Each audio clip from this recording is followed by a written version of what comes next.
పెద్దోడు దుర్యోధనుడు, చిన్నోడు దుశ్శాసనుడు. ఆ 100 మంది కొడుకుల తోట పుట్టింది ఒక్కటే చెల్లె దుశ్శల. ఈ కౌరవులు ధృతరాష్ట్రుని భార్య గాంధారి కొడుకులు. పాండవులేమో అటువంటి పాఠశాలు పాండవులు భార్యలు ఇద్దరు. పెద్ద భార్య దుర్చి, చిన్న భార్య మాధవి. ఆ పుట్టిగా 3 కొడుకులు, మాధవి అందరు 2 కొడుకులు. వాళ్ళే పంచ పాండవులు. ఈ కౌరవులు పాపాత్ములు, పంచ పాండవులు సత్యవంతులు. పాండవులు అడుగుపెట్టిన కాడ, పంచ పాండవులు అడుగు పెట్టిన కాడ పచ్చని పురి పొలుస్తుంది. పాండవులు ఉన్న చోట పురుషవాహన దొరుకుతాయి, పండే పంటలు పండుతాయి. అంతటి సత్యవంతులు పంచ పాండవులు. ఆ పాండవులు చూసి ఈ కౌరవులు పన్నాగం పన్నిండ్రు.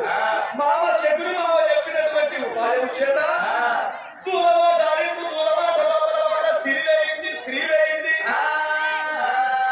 ఆగో సిరి అంటేనేమో తన అటువంటి కనుకనే ఒక అస్తులు వాళ్ళ సంపద. స్త్రీ అంటేనేమో 5 కోట్ల భార్య ద్రుపద రాజపుత్రిక ద్రౌపదమ్మ. అన్ని కౌరవుల పాలైనవి. ధృతరాష్ట్రుడు ఒక కోరిక కోరుకోమన్నాట. అటువంటి ఒక ద్రౌపది దేవిని, చూడలా నా బిడ్డ సంవిధాని. ఈ చూడమాట లోపల కౌరవులు నా కొడుకులు మాత్రం పంచ పాండవులకు ఉన్నటువంటి సిరినంతా ఓడుకున్నారు, నిన్ను కూడా ఓడుకున్నారు. బిడ్డ నీకు ఒక కోరిక, నేను నువ్వు కోరుకున్న కోరిక నెరవేరుస్తా, నీకేం కావాలో కోరుకోమన్నాడట. కానీ ద్రౌపదమ్మ మనులు కోరలేదు, మాణిక్యాలు కోరలేదు, ఎండి కోరలేదు, బంగారం కోరలేదు. మావయ్య నేను ఎంత ఏడ్చినా నీకు జాలి కలగలేదు. నీ అటువంటి ఒక నిండు సభలోపల నాకు వస్త్రాభరణం చేసినప్పుడు అందరి కాళ్ళు మొక్కిన కనికరం కలగలేదు. కౌరవులకు భయపడ్డరు.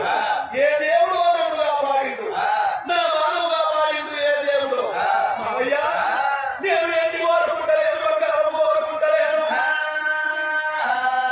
ఓ మామ ధృతరాష్ట్రుడా, పంచ పాండవులకు భార్య నేను. ఆగో వాళ్ళు లేని నేను ఉండలేను. వాళ్ళు కష్టపడంగా నేనెట్ట చూడాలి. నీ కొడుకుల కింద నా భర్తలను అటువంటి దాస విముక్తుల ఏమన్నది. దాస విముక్తుల ఏమనవన కల్లా సరే బిడ్డ నా కొడుకులను ఒప్పిస్తానన్నది మాటించిండు ధృతరాష్ట్రుడు. కొడుకులారా, కౌరవులారా, రాజ్యాలు దేశాలు ఓడుకున్నారు. చూడవాడ లోపల వాళ్ళు సర్వస్వాన్ని మీకు అటువంటి అద్భుతం చేసిండ్రు. ఆ కౌరవులు మీరున్నారు, పాండవులు వాళ్ళు ఉన్నారు. వారి కొడుకులారా, మీరు మీకన్నా పెద్దోడు ధర్మరాజు ఉన్నాడు. మీ కాళ్ళొత్తంగా మీకు గర్వమారా, మీ చేతులొత్తున మీకు గర్వమారా, మీ కింద పని ఎత్తే మీకు విలువారా. కొడుకులారా ఎప్పుడు అన్నాడు పెద్దోడు దుర్యోధనుడు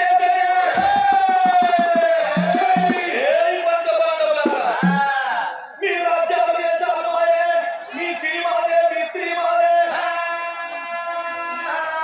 మీరు ఓడిపోయింది వారి 12 ఏళ్ళు వనవాసము, 1 ఏడు అజ్ఞాతవాసము. మా కళ్ళకు మీరు వెళ్ళబడతారని ఆ దుర్యోధనుడు ఎప్పుడు చెప్పారో ధర్మరాజు పెద్దోడైనా దుర్యోధనుడికి దండం పెట్టిండు. తప్పుడా దుర్యోధన? సరే వచ్చింది 12 ఏళ్ళు వనవాసం అన్నావు, 1 ఏడు అజ్ఞాతవాసం అన్నావు.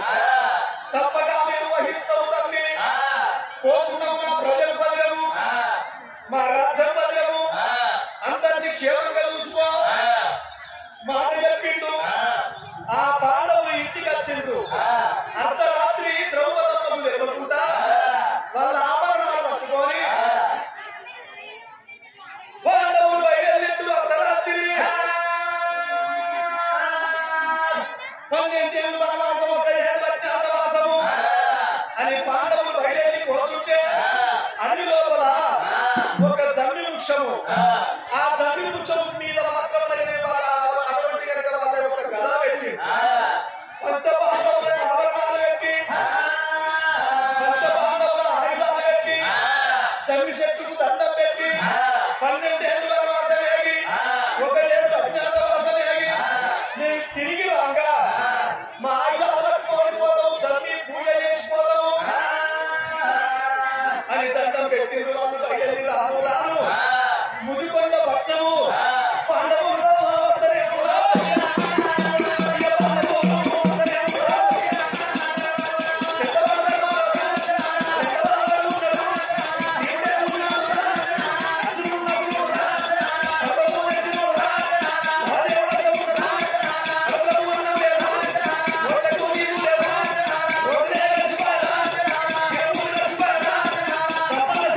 పాండవులు చూసినవా సేనకాడికి వచ్చి ఆ సేను